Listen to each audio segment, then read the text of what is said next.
সুনামগঞ্জের দিরাই থানা পুলিশের টহলকারী পুলিশের এক সদস্যকে ডাকাতরা ট্রাকে তুলে নিয়ে রওনা করেছে।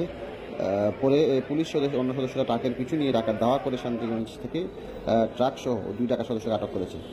পুলিশ জানায় একটি ট্রাকে তল্লাশি চালানোর সময় এক পুলিশ সদস্য অপহরণ করে ট্রাকে তুলে নিয়ে যায় ডাকাতরা।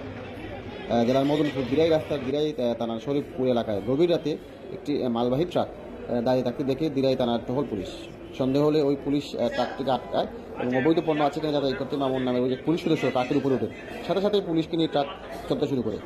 টহল গাড়ি নিয়ে পেছনে ছুটে পুলিশ মদনপুর মোড় পার হয়ে সিলেট সুনাম আঞ্চলিক মহাসড়ক ধরে ট্রাকটি ছুটে থাকে সিলেটের দিকে। এদিকে খবর পেয়েই রাস্তা আগে থেকে চেক আপে বসে শান্তিগঞ্জ থানার পুলিশকে নিয়ে আসা ট্রাকটি শান্তিগঞ্জ উপজেলা স্বাস্থ্য কমপ্লেক্সের সামনে আটকে দেয় পুলিশ এবং একটি যাত্রীবাহী কারকে ধাক্কা দিয়ে খাদে ফেলে দেয়। যদিও সৌভাগ্যক্রমে কারের যাত্রী তেমন আহত হয়নি, তবে ট্রাক পালাতে গিয়ে আহত ট্রাক চালক ও সহকারী হয়। পরে ওই পুলিশ সদস্যরা ওই ডাকাতের সদস্যদের যে ট্রাকটি সেই ট্রাকটি সহ দুজনকে আটক করে। ঘটনাটি ঘটেছে ছিল মঙ্গলবার রাত 1টার দিকে।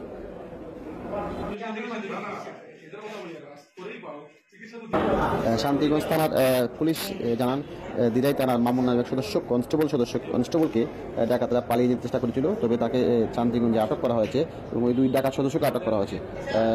পুলিশ সদস্য মামুন কিছুটা আহত হয়েছেন, তিনি চিকিৎসাধীন আছেন। দেশীয় অস্ত্র ব্যবহৃত ট্রাকটি জব্দ করা হয়েছে এবং তাদের নাম পরিচয় এখনো জানা যায়নি, তবে 2 ডাকাত সদস্যকে আটক করা হয়েছে।